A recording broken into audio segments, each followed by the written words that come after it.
جرموں کی لائن بڑی لمبی ہے اور گناہوں کی فہرست بڑی طویل ہے،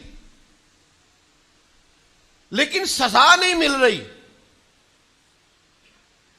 بلکہ نعمتیں بڑھتی جا رہی ہیں۔ دنیاوی طور پر میرے پاس مال بڑھتا جا رہا ہے، تو یہ کیا ماجرا ہے؟ اللہ تبارک و تعالیٰ کی عالی مرتبہ بارگاہ میں اس نبی نے عرض کی، مالک میرا یہ امتی کہتا ہے کہ یہ معمہ کیا ہے؟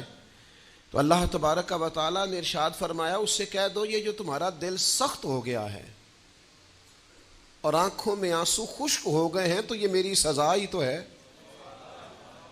ایک روحانی قاعدہ بھی تو ہے نا کہ دل کی نرمی۔ حضور سید عالم صلی اللہ علیہ وسلم نے فرمایا، جس کی آنکھ سے اللہ کے خوف سے اتنا آنسو بھی نکل جائے جتنا مچھر کا پر ہوتا ہے، اس بندے کا دوزخ میں جانا اتنا ہی مشکل ہے جتنا بھینس کے تھنوں سے نکلے ہوئے دودھ کا دوبارہ تھنوں میں جانا مشکل ہے۔